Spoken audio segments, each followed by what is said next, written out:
Hi guys, welcome to YouTube channel. মানে কি বলবো, আমি ভিডিওতে ইন্ট্রো না দিতে দিতে আজকে আমার পর্যায়ে এইখানে এসে দাঁড়িয়েছে যে আমি ইন্ট্রো কীভাবে দেবো সেটাও ভুলে গেছি। মানে এতটাই আমি ল্যাথখোর। যাই হোক, আজকে মহালয়। কারা কারা ভোরবেলা উঠে মহালয় দেখেছো অবশ্যই কমেন্ট করে জানিও। আর কারা কারা আজকে পিকনিক করছো সেটাও কিন্তু জানিও। সো আমি এখন রেডি হয়ে গেছি পিকনিকে যাওয়ার জন্য। আর হ্যাঁ, আমি কিন্তু প্রত্যেকবার 5টার সময় ঘুম থেকে উঠে প্রথম থেকে মহালয় দেখি। আর এবার এতটাই ঘুমিয়ে পড়েছিলাম যে 5:30টায় ঘুম ভেঙেছে। সো তারপরে দেখেছি আবার ঘুমিয়ে পড়েছিলাম। তো যাই হোক, অবস্থা দিন দিন এরমভাবেই চলছে। তো এখন যাচ্ছি পিকনিকে, রেডি সেডি হয়ে গেছে, এখন বেরাবো। তো চলো বেরোনো। একটা জিনিস তোমরা কি লক্ষ্য করেছো? তোমরা আমাকে সবসময় বলো যে আমি নাকি একটাই লিপস্টিক পরি। তো আমার ওই লিপস্টিকের কালারটা প্রচণ্ড ভালো লাগে, মানে আমি ওটার প্রেমে পড়ে গেছি বলতে পারো। তো সেই জন্য আমি ওই লিপস্টিকটাই সবসময় ইউজ করি। বাট আজকে কিন্তু একটা নিউড শেড পরে নিয়েছি। সো এটা কেমন লাগছে অবশ্যই জানিও। চলো বেরোনো যাক, বাবা এসে দাঁড়িয়ে আছে। সো বাড়ি থেকে বেরোনোর আগে আমার মেন কাজ হলো তালা দেওয়া। তো সেটা কমপ্লিট। এবার চলো রাস্তায় যাওয়া যাক। তারপর কিন্তু রাস্তায় চলে গেছিলাম আর গিয়ে কিছু সময় দাঁড়িয়েছিলাম, কারণ বাবা আসতে লেট করছিল। আর এদিকে আমি এটাই ভাবছিলাম, আমি তো আগে কখনো ওই বাড়িতে যাইনি, আমি কি আদৌ চিনতে পারবো তো ঠিকঠাক করে। তো তারপর মামা আমাকে লোকেশন পাঠিয়ে দিয়েছিল, আমি ঠিকঠাকই চলে যেতে পেরেছিলাম। এদিকে দেখো, আমি তো পৌঁছে গেছিলামই। তারপরে গিয়ে দেখি মামা মামুনি আরো যারা যারা ছিল সবাই মিলে কিন্তু জোর কদমে পিকনিকের যোগাযন্ত্র করছিল। যেহেতু সবাই মিলে হাতে হাতে করছিল, তাই আমাকে আর কিছু করতেই হয়নি। দেখো, পিকনিকের জন্য কিন্তু আমরা রান্নার লোক বুক করেছিলাম, কিন্তু তার হাতে হাতে কিন্তু আমরা সমস্ত কিছু গুছিয়েও দিয়েছিলাম।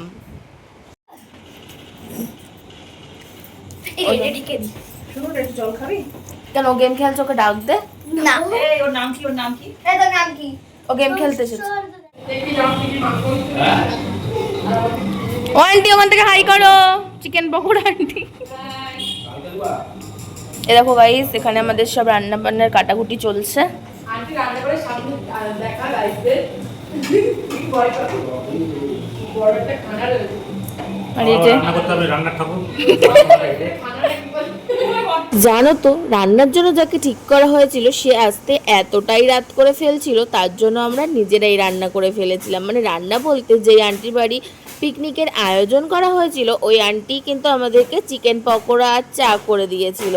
মানে আমাদের মেনুতেই ছিল চিকেন পকোড়া, চা, এগুলো। তার জন্য কিন্তু আমরা নিজেরাই করে নিয়েছিলাম। এদিকে দেখো, সবাই কাজ করছিল আর আমি ঘুরে ঘুরে তাদের ভিডিও করছিলাম। কি আর করব, আমার তো আর কিছু কোনো কাজই করতে হয়নি। সব থেকে লেটেস্ট ব্যাপার হয়েছিল এটাই যে আন্টি যখন চিকেন পকোড়া ভাজছিল তারপরেই কিন্তু সমস্ত কিছু হাফিস হয়ে যাচ্ছিল। মানে আন্টি গরম গরম ভেজে দিচ্ছিল আর আমরা পটাপট করে খেয়ে নিচ্ছিলাম। এই যে যেমন প্রথমে একবার ভেজে আমাদের সবাইকে বাটি করে দিয়ে গেছিল যে সবকিছু ঠিকঠাক আছে কিনা। তো আমরা খেয়ে তো বললাম না, সত্যি দারুণ হয়েছিল। পকোড়া খেতে না খেতেই চলে আসলো আন্টির হাতের স্পেশাল গরম গরম চা। এদিকে দেখো, চা এতটাই গরম ছিল যে আমার জিভটাই পুড়ে গেছিল ফার্স্ট বাইটে। যাই হোক, তারপর দেখো এদিকে সবাই চা খেতে ব্যস্ত ছিল, চিকেন পকোড়াও এদিকে ভাজা চলছিল, আর আমরা এদিকে সবাই মিলে পুজোর গল্প করছিলাম যে পুজোতে কোথায় ঘুরতে যাওয়ার প্ল্যান করা যায়, পুজোতে কার কটা ড্রেস হয়েছে, কে কি কি শপিং করেছে, এই সব নিয়েই কিন্তু ওই দিন আলোচনা করতে করতেই সময় কেটে গেছিল। এই যে কাজের মাসি আমাদের, তুই কাজের মাসি। আমাদের ড্রেস এক হয়ে গেছে। আসো, আমাদের ড্রেসটা এক হয়ে গেছে, তাই তো? আমরা আগেতে ফোন করে এসেছিলাম যে কালকে সন্ধ্যাবেলায় ফোন করেছিলাম গাইস, তাও ও বলছে নাকি জানেই না কিছু। আসলে ঘুমিয়ে ঘুমিয়ে না ভুলেই গেছে। আজকে দুপুরে ব্ল্যাক এন্ড হোয়াইট এর কানে আমি দীঘা থেকে আসার পথে দেখো এটা কি কি বলে কথা। আরে না, ওই যে শামুক শামুক শামুক। আরে শঙ্কর থেকে কেটে নিয়ে এসেছি। যাই হোক, চলো। এদিকে দেখো, আমাদের মেনুতে কিন্তু ছিল মিক্সড ফ্রাইড রাইস। তার জন্য এখানে গাজরও কোচানো হয়ে গেছিলো আর স্যালাডটাও রেডি হয়ে গেছিলো। তারপর এদিকে এসে দেখলাম আবারও চিকেন পকোড়া ভাজার কাজ চলছিল। এবার বলো, তোমরা কারা কারা মহালয়ের দিন রাতে পিকনিক করেছো অবশ্যই কিন্তু কমেন্ট করে জানিও। আগে তো মামা বাড়িতেই মাঝে মাঝেই পিকনিক করা হতো, কিন্তু এখন আর সেরকম একটা পিকনিক করা হয় না। আমি কিন্তু আবারও প্রায় অনেক দিন পর পিকনিকে অ্যাটেন্ড করেছিলাম। বলেছিলাম না, আমি কোনো কাজ খুঁজে পাচ্ছিলাম না, তাই কি আর করব। এদিকে দেখো, তারপর কিন্তু আবারও চিকেন পকোড়া চলে এসেছিল, তাই আমরা সবাই মিলে বেশ গল্প করতে করতে জমিয়ে চিকেন পকোড়া খাচ্ছিলাম। জানো তো, চিকেন পকোড়ার ওপরে না লঙ্কার গুঁড়ো ছড়িয়ে দিয়েছিল, তো ওটাও বেশ ভালোই লেগেছিল খেতে।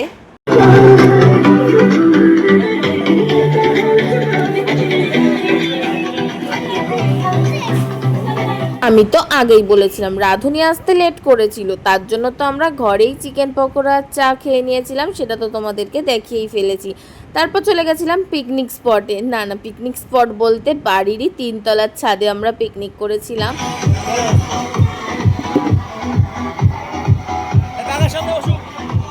যেহেতু রান্নার কাকু অনেকটাই লেট করে ফেলেছিল আসতে, তার জন্য এসেই পর তোড়জোড় করে রান্না চাপিয়ে দিয়েছিল। আর এদিকে আমি কি করব বুঝতে পারছিলাম না, আমরা 3জনে মিলে একটু গল্প করছিলাম, তারপর মাম্মিকে একটু ফোনে সমস্ত কিছু বুঝাই দিচ্ছিলাম। তারপরে এদিকে দেখো কাকু কিন্তু এসেই পর মাটন কষা রান্না করছিল। যাই হোক, কারা কারা মাটন খেতে ভালোবাসো জানিও। আর আমি যেহেতু মাটন খেতে ভালোবাসি না, কিন্তু পিকনিকে যখন মটন হয়েছে খেতে তো হবেই, কিছু করার নেই। ঝাল ঝাল মাটন কষার এত সুন্দর গন্ধ বেরোচ্ছিল, আমরা তো আর লোভ সামলাতেই পারছিলাম না, তাই আমাদের সবাইকে কিন্তু বাটি বাটি করে দিয়ে গেছিল টেস্ট করার জন্য। আর খেয়ে তো আমরা রিভিউটা দিলাম, জাস্ট দারুণ হয়েছিল। এদিকে দেখো আমার মামাও কিন্তু এই কাকুর হাতে হাতে রান্নার কাজে লেগে পড়েছিল, কারণ রান্না কমপ্লিট হতে হতে প্রায় 12:30 বেজে গেছিল। আর এদিকে দেখো আমরা সবাই মিলে একটু গল্প করছিলাম, আর যা গান চালাচ্ছিল, শুধুমাত্র ওই দিনটা খুব এনার্জি লস ছিল, না হলে তো ফাটিয়ে নাচ করা হতো। রান্না কমপ্লিট হয়ে যাওয়ার সাথে সাথে কিন্তু বাচ্চা পার্টিকে খেতে বসিয়ে দেওয়া হয়েছে। আর এদিকে দেখো ওরা সবাই বলছে রান্না নাকি দারুণ হয়েছিল। তো এবার চলো পিকনিকের মেনু কি কি ছিল সেটা তোমাদেরকে বলে দিই।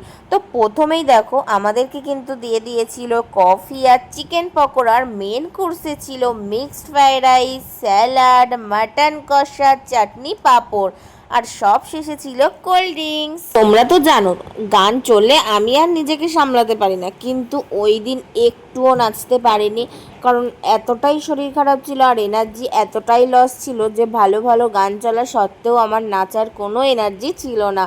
তো এদিকে সবাই মিলে কিন্তু নাচ টাচ করছিল, তাই আমাকেও বলছিল অনেকবার যে নাচ কর, বাট ওই দিন এতটাই এনার্জি লস ছিল যে একটুও নাচতে পারিনি। আর এদিকে দেখো বুনু হঠাৎ করে ডাকলো, এ দিদি আয় আমার থেকে একটু খেয়ে যা, কেমন টেস্ট হয়েছে। তাই বুনুর থেকে একটুখানি বাইট প্রথমেই খেয়ে দেখলাম, সত্যি রান্নাবান্না তো সেরা হয়েছিল।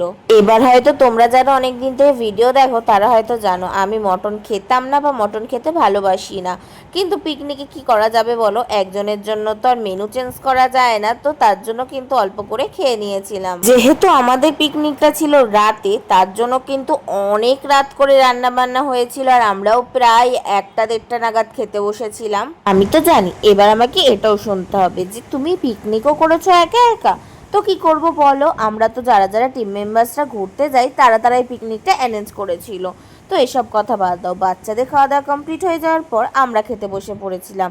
তখন প্রায় বাজে হয়তো 1টা কি 1:30 নাগাদ। প্রথমেই তো চলে এসেছিল স্যালাড আর গরম গরম রাইস। উফ, খেতে যা হয়েছিল না, প্রত্যেকটা রান্নায় দারুণ হয়েছিল। বাই দ্য ওয়ে, কারা কারা মিক্সড ফ্রাইড রাইস খেতে ভালোবাসো অবশ্যই কিন্তু কমেন্ট করে জানিও।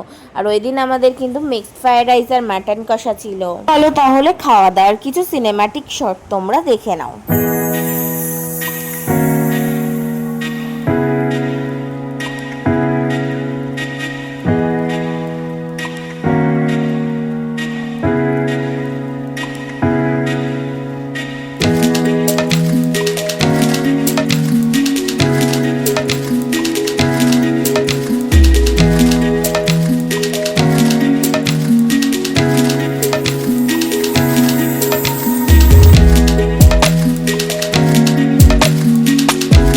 সত্যি বলতে একটা অনুষ্ঠান করতে যতটা না মজা হয়, তার থেকে বেশি কষ্ট এই পরে গোছান গাছানগুলো করতে।